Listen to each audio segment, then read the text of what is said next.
Senate Mashinani is expected to hold sitting in the course of this week, and we have our very own Gladys Mungai, who has been keeping tabs to just give us a feel of what to expect when Senate makes its fast sitting in Mashinani. Over to you, Gladys.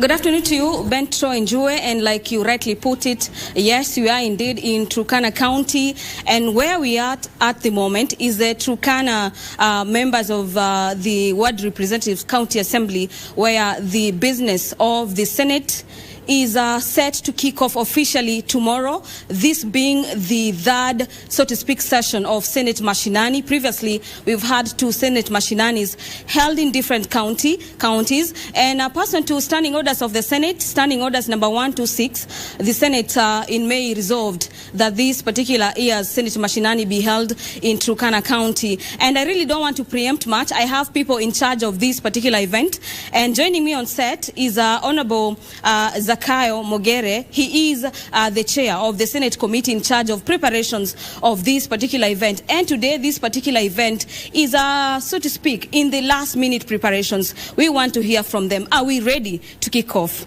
Welcome. We are live on KBC Channel 1. Please talk to us. The aspect of seeing fruition of Senate Mashinani in Turkana County. What has it taken for us to reach at this particular stage? And are we ready to kick off? Yes, we are ready to kick off. What it has taken is that the Senate resolved on 30th of May to hold these sittings in Turkana, and the administration of Parliament and the Senate, led by the clerk, appointed a planning committee to oversee all this work.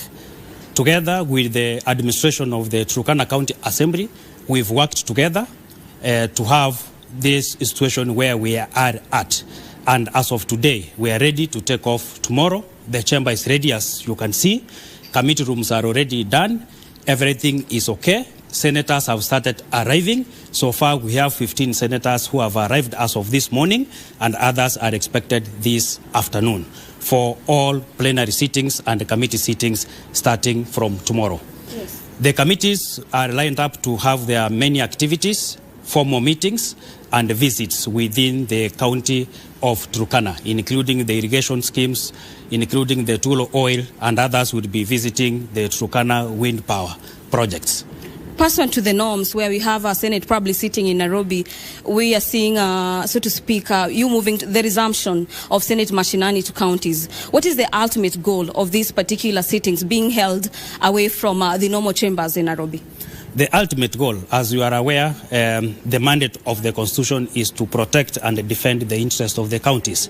And you can only do that if you visit those counties, bring the Senate close to the people, get to understand what are the challenges faced by the counties, and also get feedback on what is actually happening on the ground in the said counties. Thank you. Troy, there you have it. But before I hand it over to you, allow me to engage the County Speaker of the Turkana County Assembly, Honorable Chris. Please welcome on set. We are live on KBC Channel 1. And what probably I would want to hear from you, or Kenyans would love to gather from you as a speaker, this is totally a different kind of legislative business from the county level and at the Senate. At the county perspective, what are you looking at? What is the significance of this particular visit to Turkana County and to the region at large? What are you hoping to sort of gather or learn from senators? First, as a Speaker of Turkana County Assembly, I wish to welcome the Senate to Turkana County, and specifically to the precincts of Turkana County Assembly.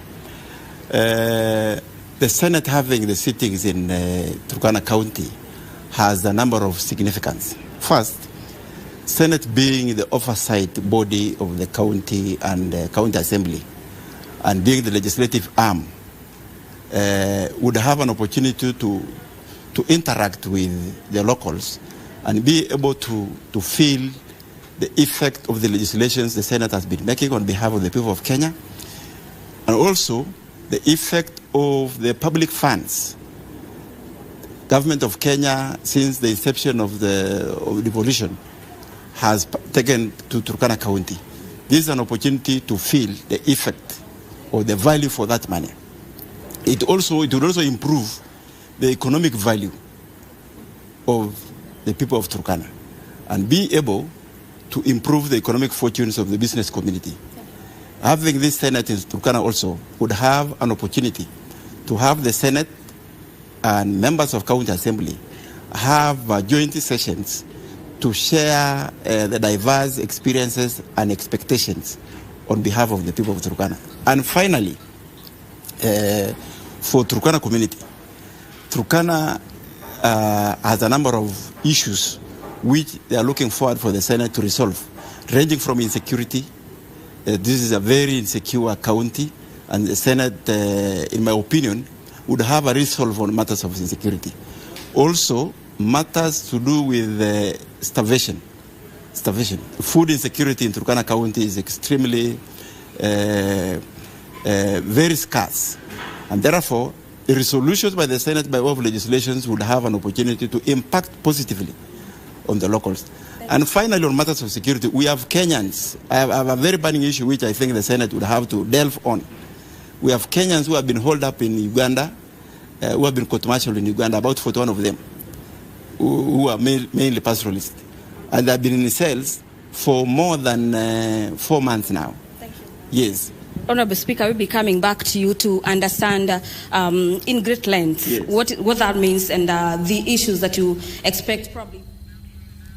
Thank you so much, Gladys Mungai and the Bunge team who have pitched camp in Turkana County, and for the next couple of days in the coming week, they will be holding the first session in Turkana County and the third edition of the Senate Mashinani, talking about bringing services closer to people. We'll have a more detailed report in our subsequent bulletin.